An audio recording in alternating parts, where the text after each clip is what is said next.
इस विषय को कहा जा रहा है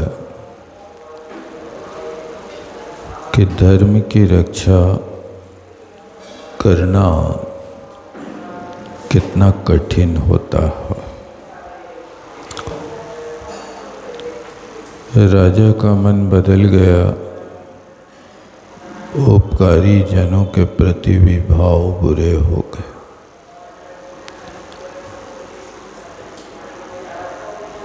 जिस व्यक्ति को आपने कार्य सौंपा है,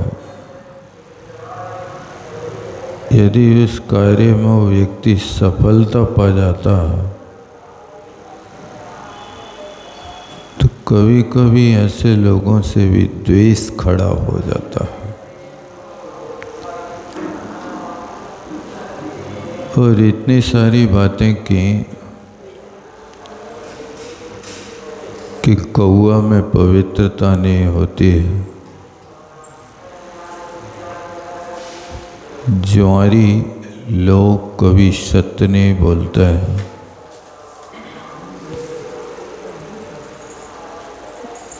और नपुंसकों में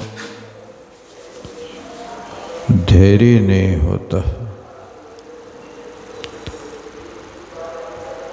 यदि अपने पास धैर्य का अभाव है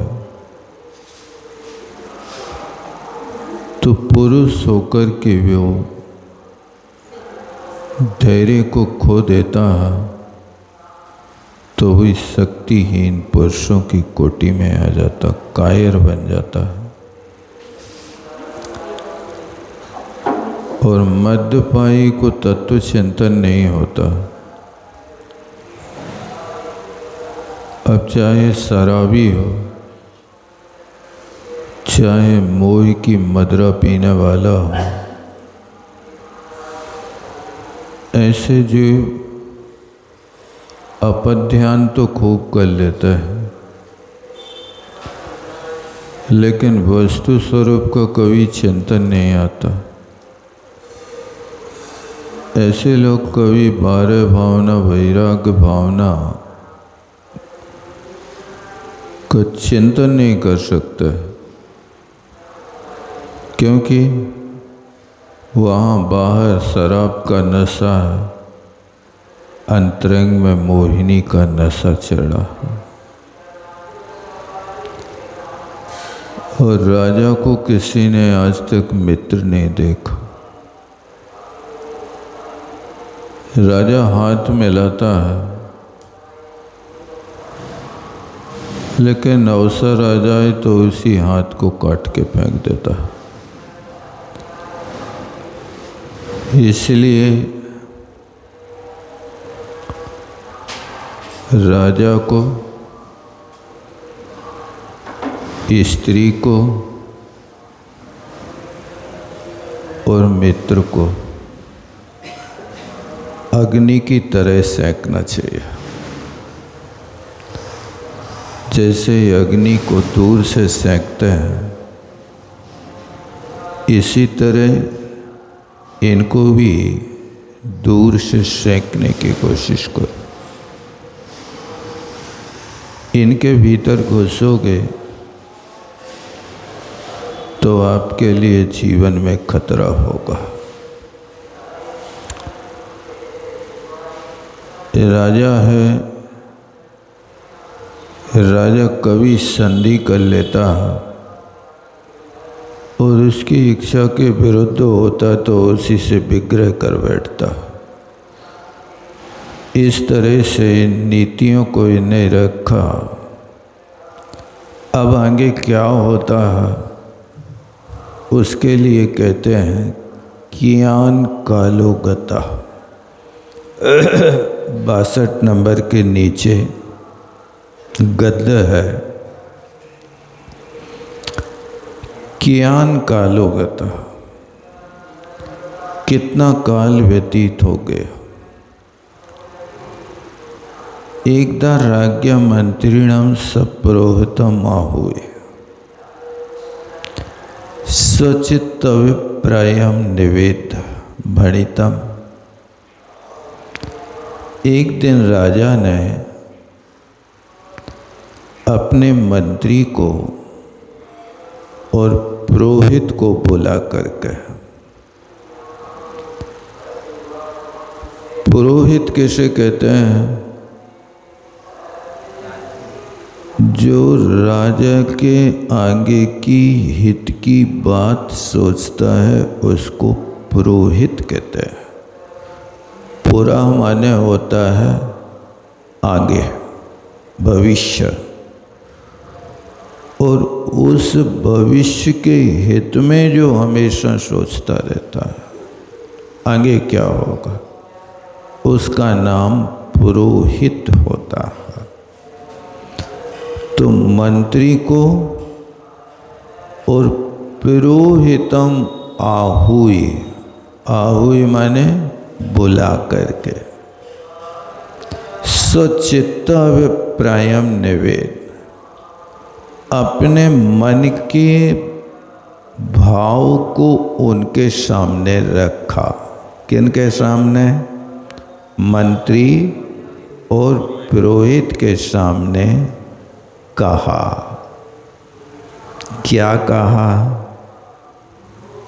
अयम यम दंडो दुष्टात्मा वारणीय उपायेन। दुर्बुद्धि लोग उपकारी जनों के प्रति भी ऐसी दुर्बुद्धि कर लेता है। यम दंड ने तो राजा की आज्ञा का पालन किया है, उसके लिए आदेश दिया था कि आप अच्छी तरह से प्रजा का पालन करना,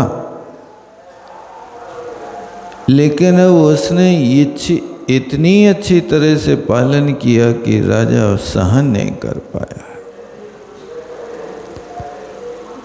इसलिए व्यक्ति की प्रकृति का ज्ञाता होना चाहिए। पहले उसकी प्रकृति को पढ़ो। यदि आपने व्यक्ति की प्रकृति को पढ़े बिना कोई कार्य आरंभ कर दिया तो आपको बहुत घाटा होगा, संकलेश होगा। कौन सी प्रकृति का है, क्या भाव है, क्या महत्वाकांक्षा है, इनके अनुकूल आप चल पाएंगे कि नहीं चल पाएंगे। एकदम किसी वस्तु का तत्काल निर्णय नहीं लेना चाहिए, विचार करके निर्णय लेना चाहिए। समीक्ष कार्यम विधेयम, अच्छी तरह से विचार करके कोई कार्य करो। जहां हड़बड़ होता है वहां नियम से गड़बड़ होता है, इसलिए धैर्य से कार्य करना चाहिए। इस राजा को बहुत हड़बड़ हो गई कि सारे लौकिक जन यमदंड के गीत गा रहे हैं, मेरा कोई नाम ही नहीं ले रहा। इस परिस्थिति में उसने अब निर्णय कर लिया कि यमदंड दुष्ट आत्मा मारणीय आया, ये मारने योग्य है। कैसे मारे? उपाय न। उपाय क्या है? व्यक्ति मारने की तो सोच लेता है, लेकिन ये नहीं सोचता है कि आखिर हमारा भविष्य क्या होगा। आप जिसको मार करके सुखी होना चाहते हैं, क्या उसके मरने के बाद आप सुख से रह पाएंगे? इस बात पर भी तो सोच लिया करो।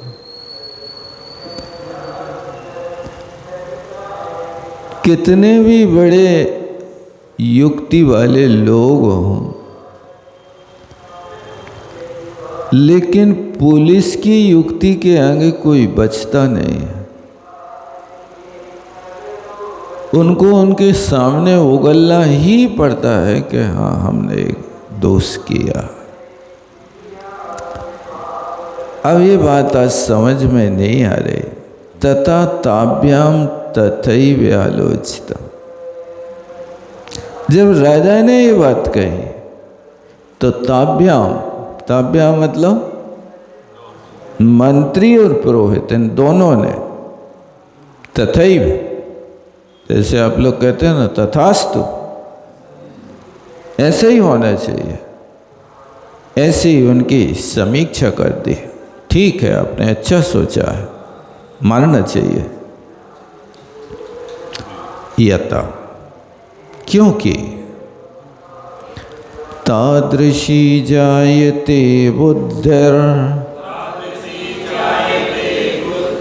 व्यवसायश्च तादृशा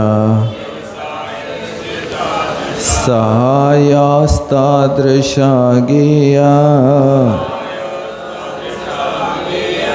यादृशी भवितव्यता।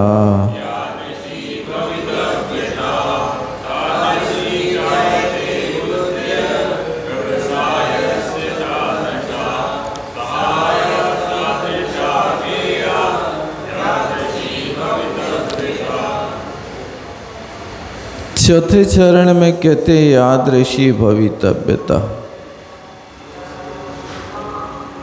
जिसकी जैसी होनहार होती है। तस्य तादृशी बुद्धिर जायते, उसकी वैसी बुद्धि हो जाती है। क्योंकि होनहार को टाला नहीं जा सकता। होनहार वो निमित्त बना ही देगी।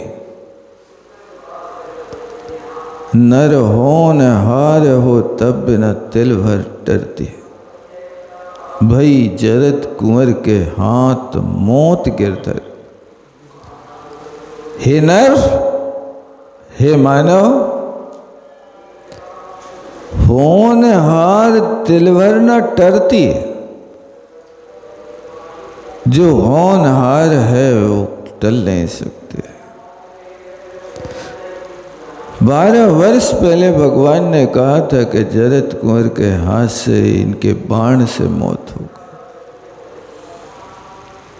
भगवान के वचन झूठे करने के लिए जरत कुंवर ने द्वारका ही छोड़ दी। न रहेगा बांस, न बजेगी बांसुरी। द्वारका ही में नहीं रहेंगे। इस बाण से कहा, तो इस बाण को तोड़ मरोड़ के नहीं, उसको घिस करके लेप बना करके सरयू में बहा दिया। इतना पुरुषार्थ तो होनहार को टालने के लिए कर दिया। हो नदी में घिसते घिसते एक मसूर के दाने के बराबर बाण बचा, हाथ से सटक गया और मछली निगल गई। और जरत कुंवर ने उसी मछली को पकड़ा जिसने वो वाण की कनी खाई। उसको निकाल के देखा तो बिल्कुल चांदी सी चमकती, ऐसी जैसे कोई विशिष्ट मणि हो। और अपने बाण के अग्रभाग पे उसको सजा के रख दी। 12 वर्ष तक वो सजी रही। अब आज कृष्ण जी जब उस वन में आए तो भगवान ने कहा था इस बाण से, अब वो बाण भले ना हो, बाण की कणी जीवित है और ये कण भी उस बाण का आकर के काम कर रहा है। तो कृष्ण जी के लिए जरत कुंवर ने इस नए बाण से नहीं, उसी बाण की कणी से मारा। और जरद कुंवर के द्वारा हुआ। ये होनहार है, बुद्धि भी वैसी हो जाती है। इतना पुरुषार्थ करने वाला व्यक्ति भी सफल नहीं हो सका। भगवान की वाणी को कौन झूठा कर सकता है? काश ये होता कि जरद कुंवर रास्ता बदल लेता, शिकारी का वेश न धर के साधु का वेश धारण कर लेता, तो जरद कुंवर भी गए थे, बाण भी चला गया था, साधु तो कोई की हिंसा करेगा नहीं। लेकिन नहीं, शिकारी का वेश रख के 12 वर्ष वन में रहा, दुराचार करता रहा। काश 12 वर्ष साधना करता तो ये पाप कट जाता, लेकिन होनहार को कौन टाल सकता है? बुद्धि वैसी हो जाती है। इसलिए यादृशी भवितव्यता, जैसी भवितव्यता होती है तादृशी बुद्धि जायते, व्यक्ति की बुद्धि वैसी हो जाए। व्यवसायश्च तादृश, व्यापार भी वैसा ही हो जाता है। और सहाय तादृशा, और साथी भी वैसे मिल जाते। देखो, जैसी होनहार होना होती है, साथी भी वैसे ही मिलता है। ऐसा जानना चाहिए। बहुत अच्छी बात है, इसको हमेशा याद रखना चाहिए। यादृशी भवितव्यता, जैसी भवितव्यता होती है वैसी बुद्धि हो जाती है, वैसा व्यापार होने लगता है, वैसे साथी लोग मिल जाते हैं। राजा की जैसी भावना थी वैसे उसको मंत्री और पुरोहित भी मिल गए। हाँ महाराज, तुमने सही सोचा, जरूर एक काम होना चाहिए। तो अब क्या विचार होता देखो, यदि व्यक्ति के पास पाप करने के लिए कोई सहाई मिल जाता है तो फिर वो उत्साही हो जाता है कि हाँ जरूर एक काम अच्छा है, तब तो ये लोग सहयोग कर रहे हैं। इसलिए खोटे कार्य की कभी भी सराहना नहीं करना चाहिए, अन्यथा वो आपके लिए कष्टप्रद हो सकता है। उपायम कंचनम पर्यालोच्य, अब किसी उपाय को विचार करके, पर्यालोच्य माने परिशमनतात, लोच्यम विचार्य, उसको पर्यालोच्य कहते हैं। अच्छी तरह विचार किया। कंचन क्या है? सोना है कि कोई है?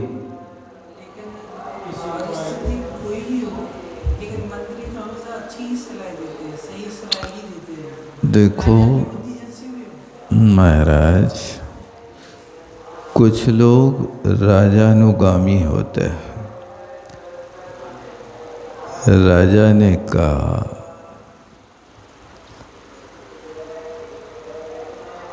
कि बैगन कैसी होती है?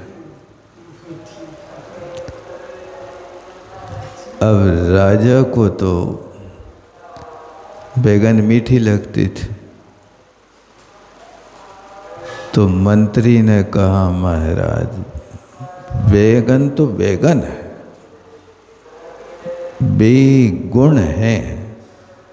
बे का अर्थ सब सब्जियों से दूने गुण वो में रहते हैं। बे माने दो होता है, बे माने दो होता है। क्योंकि राजा को मीठी लगती है तो राजा के विरुद्ध कौन चलेगा, तो उसने ये बात कर ली। अब उसने जाके जी भर के बैगन खाई राजा ने, तो दूसरे दिन उसको बुखार आ गया।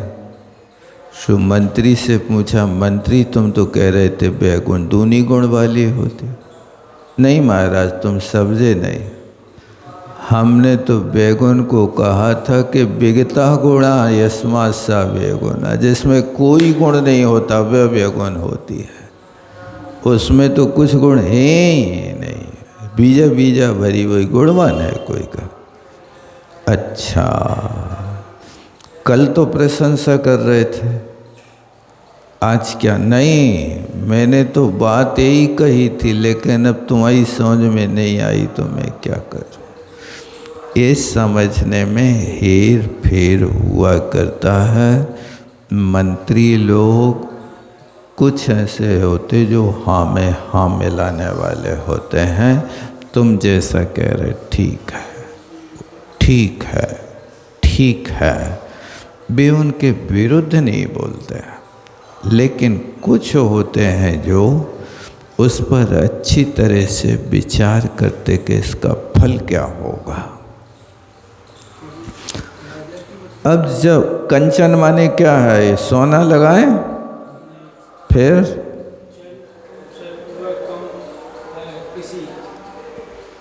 कम क्या? पुल्लिंग का द्वितीय का एक वचन है कम का, कऊ के, कम कऊ कान। एक कम के आगे चन प्रत्यय होने से यहाँ परसवर्ण हो गया। हा, जो परसवर्ण हुआ तो माँ का क्या बन गया? या कौन से बरे का है? कौन से बरे का है? ये यहाँ कंचन लिखा तो जो यहाँ है वो कौन से बरे का है? हैं? तालु स्थान तो है, वर्ग कौन सा है? चवर्ग। चवर्ग क्यों कर दिया? परसवर्ण का नियम ये है कि पर की जाति में परिणमन करना है, तो पर की जाति कौन है? चवर्ग आगे पड़ा है तो क्या हो जाएगा? चवर्ग की जाति का पहला, तीसरा, पांचवा जो वर्ग होगा वो उसको यहाँ ला के बैठाल दिया जाएगा। तो पांचवा ही क्यों लाए?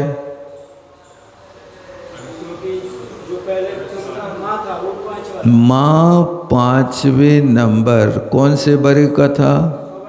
पवर्ग का। कौन से नंबर का था? पांचवें। अब यदि परसवर्ण करेंगे चवर्ग का तो क्या करेंगे? चवर्ग का तीसरा नंबर नहीं ला सकते? नहीं ला सकते। क्यों नहीं ला सकते? सवर्ण नहीं है। तो अब यहाँ पर भी शब्दों की संधि करने में कुंडली मिलाना पड़ती है। यदि कुंडली नहीं मिलेगी तो आपका संधि सही नहीं होगी। यहाँ पर तीसरे नंबर, पांचवें नंबर, पहले नंबर का जो आगे का वर्ग है वो अनुस्वार उस वर्ग के आगे हो जाएगा। इस तरह से ये नियम चलता है। तो कंचन उपायम, कंचन उपाय माने सोने जैसा उपाय सोच करके, सोना नहीं, कोई उपाय को सोचकर। त्रिभी मिलित्वा, तीन कौन कौन हो गए? ऊपर कहा था ताभ्याम तय्य आलोचनम, वहाँ कौन थे? मंत्री पुरोहित। अब यहाँ 2 से 3 हो गए, तीनों एक मत के हो गए। तीनों मिलकर एकस्मिन् दिवसे, एक दिन राज्ञा, राजा ने कोसे खनित्र व्यापारम कृत्वा, जो राजा का भांडागार था जहाँ पर कोस भरा रहता था, उस कोस भांडागार को खनित्रम खोद करके, सुरंग बना के भीतर भीतर भांडागार के माल को इन तीनों ने गोल कर दिया। ठीक है ना? खनित्र माने क्या होता है? खोदना नहीं, खनित्र माने कुदाली, कुदाली गैती कुदाली होती ना, उसको खोद का व्यापार करके तत्र स्थानानि वस्तूनि, तत्र स्थानानि माने उस भांडागार में जो वस्तुएं रखी थीं उन वस्तुओं को उठा करके अन्यत्र गुप्त स्थाने निक्षेपा, दूसरे गुप्त स्थान पर रख दिया। और निज स्थानम प्रतिवेगेने गच्छता, और बहुत शीघ्रता से ये तीनों अपने अपने स्थान पे चले गए। भांडागार खोद दिया, वस्तुएं वहाँ से चुरा ली गईं, दूसरे स्थान पे रख दी। अब कोई जान ना पाए इसलिए बहुत स्पीड में वो स्थान छोड़ के आगे चले गए। लेकिन देखो, चोर रहता है तो कछु न कछु निशानी छोड़ ही जाता है कहीं ना कहीं। तो वे तीनों चोर थे, अब हड़बड़ में रहते हैं, चोरों के पास कोई समय तो रहता नहीं। और चोर कोई मुहूर्त देख के जाते नहीं कि भैया आप देखो, आप कोई पंडित से मुहूर्त सुधवा लेवें कि कौन सो मुहूर्त अच्छो है चोरी करवे को। और मुहूर्त निकलता है तो दिन को निकलता, रात को तो कोई मुहूर्त होते ही नहीं है। अब ऐसी स्थिति में जब प्रतिवेगेने गच्छता, प्रतिवेग माने लौट करके बहुत जल्दी में जा रहे थे, तो राज्ञा पादुका, राजा की खड़ाऊ छूट गई। कहाँ? भांडागार में। मंत्रीणा मुद्रिका विस्मृता, मंत्री की मुद्री गिर गई, अंगूठी वहीं गिर गई। और पुरोहित यज्ञोपवीतम, बुठा पटक का काम करा, सो यज्ञोपवीत उस बामन को कैसे खिसक गो, सो उसको पता ही नहीं चलो, सो यज्ञोपवीत गिर गया है। अरे भैया, मैंने तो वस्तुएं भांडागार की उठा के यहाँ की वहाँ पटकेंगे तो मेहनत तो लगेगी। तो कपड़े उतार के पहलवानी कर रहे होंगे, सुजनी वो खिसक गया, क्या बात होगा। तीनों लोगों की तीन चीजें गिर गई, राजा की खड़ाऊ, मंत्री की मुद्री और पुरोहित का यज्ञोपवीत। प्रातः समय कोलाहल करता। अब प्रातः काल शोरगुल मच गया, चोरी हो गई, चोरी हो गई, चोरी हो गई भांडागार में। यम दंडा कारणार्थम भृत्या प्रेषता, यम दंड कोटवाल को, आकरण का अर्थ होता बुलाना, आकरण माने बुलाना। तो यम दंड को बुलाने के लिए राजा ने भृत्याः प्रेषिता, अपने नौकर चाकर भेज दिए।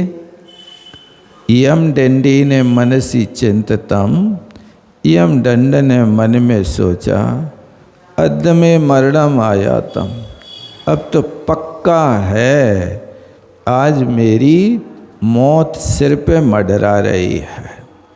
यदुक्तम, जैसे कहा है, राज्ञा को पोहि दुर्वृत्तो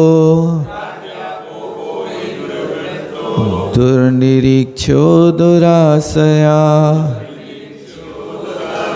दुष्काम्यो दुर्घटो दुष्टो दुस्सहोस्ति भुवस्थले।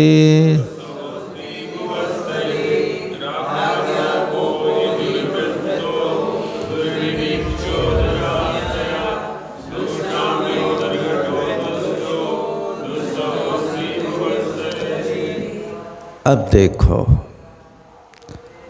कहते हैं राज्ञा कोपो भुवस्थले दुस्सहो अस्ति, मिला। राजा का कोप हो जाना, कुपित हो जाना, इस एक व्यक्ति को नहीं, पूरी पृथ्वी तल के लिए असहनीय हो जाता है। बहुत कठिन काम है। भुवस्तले दुस्सहो अस्ति किम राज्ञा कोपा। राजा यदि कुपित हो जाए तो दुर्वृत्तो ऐसी दुराचार की नीति अपना लेवे कि जो कभी कोई सोच नहीं सकता वो राजा कर सकता है। क्रोधी राजा से हमेशा बच कर के रहना चाहिए। ये कुपित हो जाए तो मौत निश्चित है। इसलिए राजा को, वैद्य को, नारी को कभी कुपित नहीं करना। इनके हाथों में व्यक्ति के प्राण ऐसे होते जैसे सारथी के हाथ में घोड़े की लगाम होते हैं। यदि वैद्य कुपित हो जाए तो आपके लिए त्रिफला के स्थान पे कुचला दे करके प्राण ले सकता है। क्या हो गया? कुचला भी औषधि है लेकिन पेवर जहर है। उस जहर की भी औषधि बनाई जाती है लेकिन ऐसे रोगी को दी जाती है कि जिस व्यक्ति का रोग जहर खाने से ठीक होता। ऐसे भी रोग होता है। तो वैद्य से कभी बुराई नहीं करना, पंगा नहीं लेना।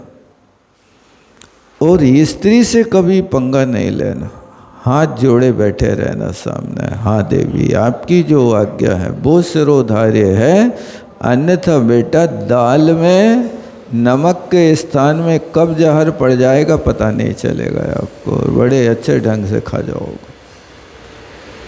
और राजा यदि कुपित होगा तो अकेले व्यक्ति को नहीं, परिवार को और देश को उजाड़ सकता है। उसके पास बल है।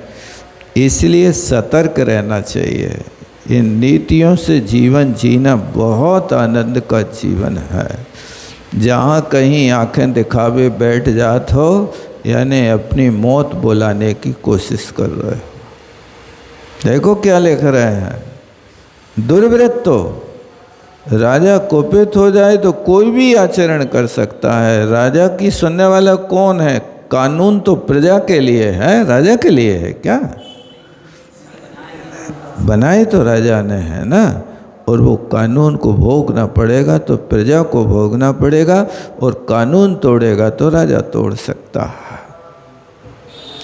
दुर्निरीक्षो, उस समय राजा की जो दृष्टि क्रोध के काल में होती है वो दुर्निरीक्ष माने अदर्शनीय होती है, देख नहीं सकते। दुराशया, उसके मन में कैसा आशय आ जाए कुछ कहा नहीं जा सकता। दुष्साम्यो, सांप को तो समन कर सकते हैं लेकिन राजा को शांत करना बहुत कठिन। जितने बड़े लोग होते हैं उनका उतना बड़ा अहंकार होता है, और जितने छोटे होते हैं वे उतने कम अहंकारी। छोटा सा बच्चा किसी चीज़ में मचल जाएगा, नहीं मिलेगा तो रोएगा, लेकिन वस्तु मिल जाए तो आंखों से भले ही पानी बहता रहे लेकिन हंसने लगेगा। उसके लिए प्रेस्टीज पॉइंट नहीं है, कुछ भी वस्तु चाहिए थी, मिल गई, बस हो गया।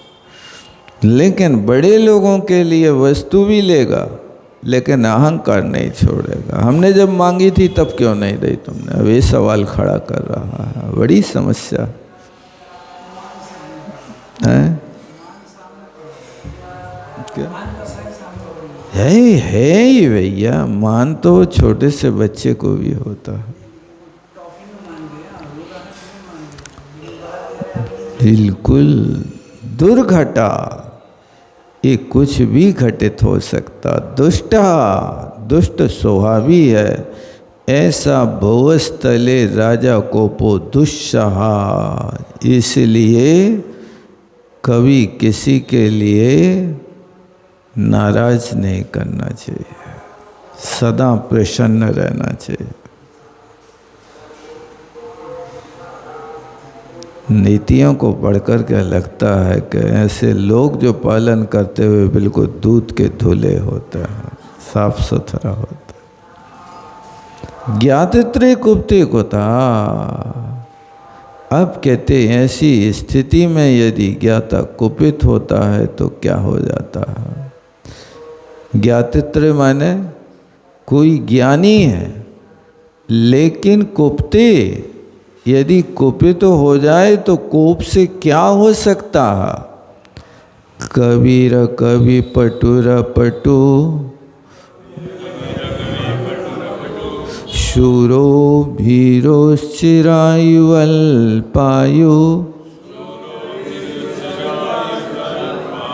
कुलजा कुलहीनो वा, भवति पुमान नरपते कोपात।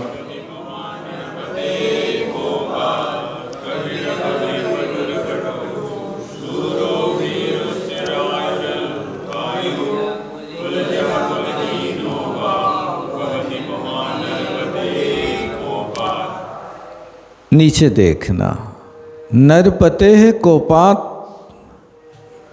नरपते क्या है? राजा के कुपित होने पर। नरपते होना चाहिए कि नरपत्यु होना चाहिए?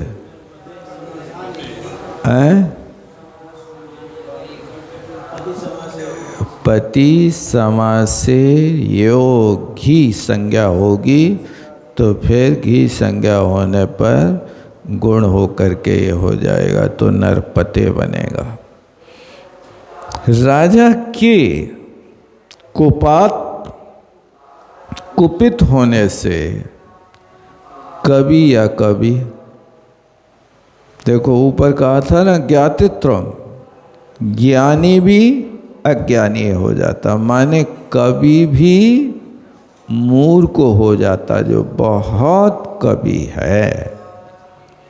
पटुर पटु, चतुर व्यक्ति मूर्ख हो जाता।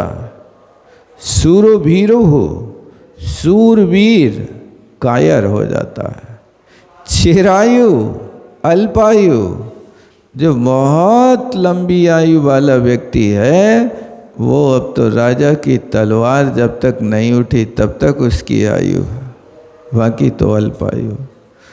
कुलजा कुलहीन हुआ, जो कुलवंत हैं वे कुलहीन हो जाते। ऐसे पुमान माने पुरुष। ये पुमान सबके साथ लगाना, कवि पुमान अकवि, पटु पुमान अपटु, सूरो पुमान भीरू, चिरायु पुमान अल्पायु, सबके साथ लगा देना। एवं निश्चित आगतो राज मंदिरम यमदंडा। इस प्रकार निश्चय करके राज मंदिर में यमदंड आ गया। माने ये यमदंड के विचार चल रहे हैं कि अब राजा ने आज बुलाया है तो आज क्या दशा होने वाली है। ये यमदंड स्वयं सोच रहा है और ऐसा विचार करते करते वो राजा के राजमहल में आ गया। राज मंदिर मतलब राजमहल में आगता यमदंडा। यमदंड आ गया। तम दृष्ट्वा राज्ञा वणिता, यमपाल को देख करके राजा ने कहा, हे यमदंडा, महाजन रक्षाम करो से ममो परि औदासीन्य। तू कैसा है हे यमदंड? तू महाजनों की तो रक्षा कर रहा है, प्रजा की तो रक्षा कर रहा है, और ममोपरि, ममोपरि माने राजा के ऊपर उदासीनता दिखा रहा है। हमारे ऊपर भी तो रक्षा का भाव ला। देख, अद्य मम भांडार स्थितानि सर्व वस्तुनि चौरेणि गृहीतानि। देखो, आज हमारे भांडागार में स्थित सारी की सारी वस्तुएं चोरों ने चुरा ली हैं। तानि वस्तुनि चौरस्य झटति दातव्या।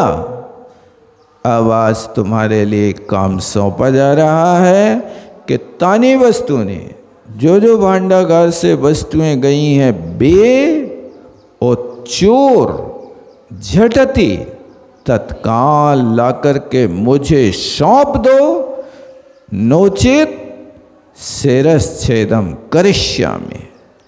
यदि तुमने ये दोनों चीजें, कौन सी दोनों चीजें, चोर और चोरी का सामान यदि नहीं लाए तो शिरश्छेदो करिष्यामि, तुम्हारे सिर को काट के फेंक दूंगा।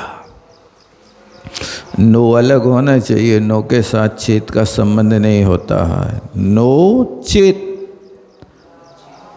शिरश्छेदम करिष्यामि, आपके सिर को काट डालूंगा। एतद राज वचनम श्रुत्वा, ये राजा के वचन सुन करके खाते अवलोकनार्थम गतो यम दंडा। खात माने जो सुरंग खोदी थी राजा ने, उस सुरंग को देखने के लिए कोटवाल गया कि देखें तो आखिर चोर आए कहाँ से।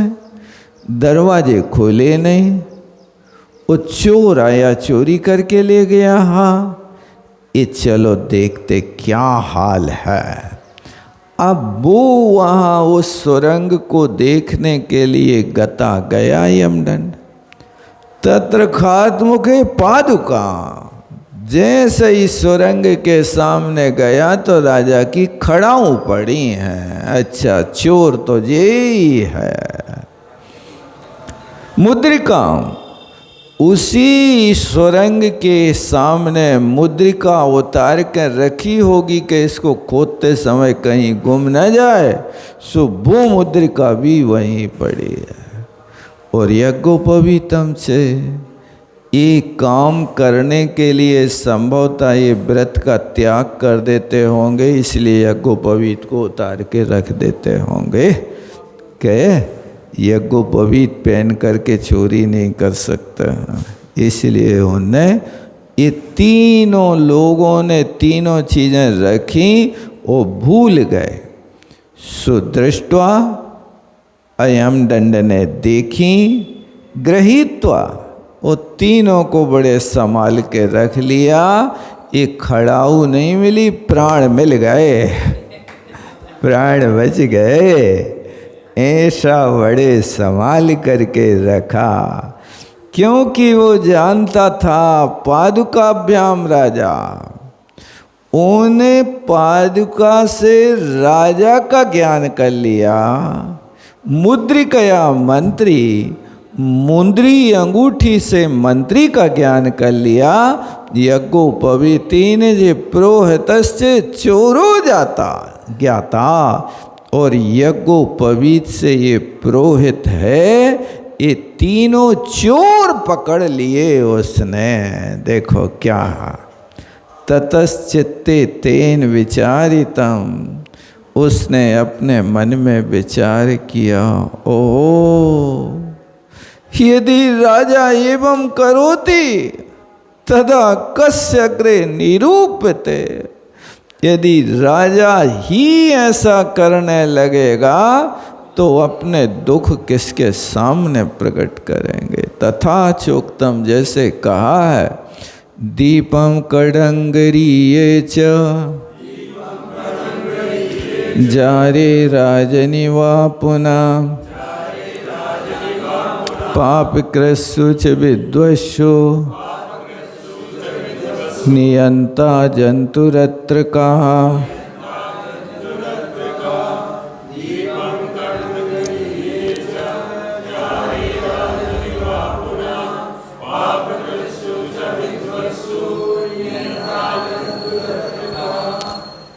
कडंग्रिय दीपम,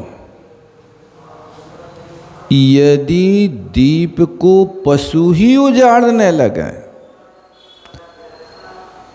और इसके बाद जारे राजनी और राजा ही जार का काम करने लगे, कुशीली काम करने लगे, कुशील सेवन करने लगे, और विद्वत्सु पापग्रस्तु और विद्वान लोग पाप करने लगे, तो अत्र जंतु का नहीं अंता, तो फिर इस लोक में इन प्राणियों का रक्षक कौन होगा? यानी ये तीनों लोग हो गए, मंत्री हो गया पशु की तरह के, जो प्रजापालक है वो ही उजाड़ रहा है जंगल को, और राजा जिसके अधीन में इतना बड़ा जन समुदाय है उसी के साथ कुशील सेवन करने लगे, तो फिर सील की रक्षा कैसे होगी? और विद्वान पुरोहित पंडित जी भी पाप कर रहे जनेऊ उतार के, तो रक्षक जनता का कौन होगा? इतना ही रहता है। जावाणी क्या सूझे लोका।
चरणों दर्शन धारि निर्मल करुणा के अवतार।